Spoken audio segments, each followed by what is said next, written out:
કેન્દ્રીય ગૃહમંત્રી અમિત શાહ જેઓ હાલમાં પોતાના મતાધિકારનો ઉપયોગ કરવા માટે પહોંચ્યા છે દ્રશ્યમાં જોઈ શકાય છે। આજે વહેલી સવારથી જ્યારે મતદાન ચાલી રહ્યું છે ત્યારે કેન્દ્રીય ગૃહમંત્રી અમિત શાહ પોતાના પરિવાર સાથે મતદાન મથકે મતદાન કરવા માટે પહોંચ્યા છે। નારણપુરા સબઝોનલ ઓફિસના કેન્દ્રમાં તેઓ મતદાન કરશે।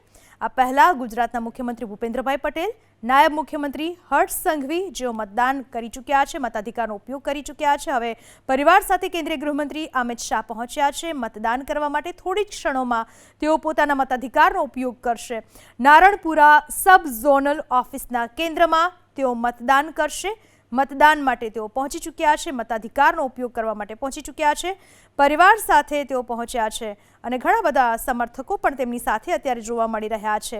અનેક લોકો સાથે જોવા મળી રહ્યા છે। સ્થાનિક લોકો સાથે વાત પણ કરતા જોવા મળી રહ્યા। હળવા અંદાજમાં અમિત શાહ પરિવાર સાથે જેઓ મતદાન કરવા માટે મતદાન મથક ખાતે પહોંચ્યા છે। નારણપુરામાં મતદાન મથક જ્યાં કેન્દ્રીય ગૃહમંત્રી અમિત શાહ મતાધિકારનો ઉપયોગ કરવા માટે પહોંચ્યા છે। સ્થાનિક સ્વરાજ્યની ચૂંટણી માટેના ઘણા સમયથી પૂરી તૈયારીઓ સાથે તમામ પક્ષો જીતના દાવા સાથે રણ મેદાનમાં ઉતર્યા છે, ચૂંટણી મેદાનમાં ઉતર્યા છે। હાલમાં આપણી સાથે ફોનલાઈન પર જોડાઈ ચૂક્યા છે મારા સંવાદદાતા કુશાંગ સોની। જી કુશાંગ।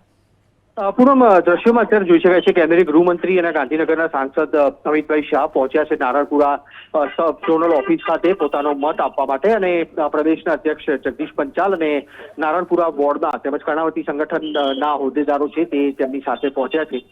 કોઈ પણ રાજ્યની ચૂંટણી હોય કે કોઈ પણ મોટી ઘટના હોય, સમયાંતરે આપણે જોયું છે કે કેન્દ્રીય ગૃહમંત્રી પરિવાર સાથે પોતે મતદાન કરવા માટે આવતા હોય છે અને પોતાનો કિંમતી હંમેશા તેઓ આપતા હોય છે। આ દેશના તમામ નાગરિકો માટે એક મોટો સંદેશ બનતો હોય છે કે તમે કોઈ પણ મોટા પદ ઉપર હો પરંતુ તમારો હક છે તે ચોક્કસથી તમારે નિભાવવો જોઈએ અને તે જ કારણે અમિતભાઈ શાહ છે તે દર ચૂંટણીમાં આપણે જોઈએ છીએ કે આ બૂથ ઉપર મતદાન કરવા માટે આવતા હોય છે।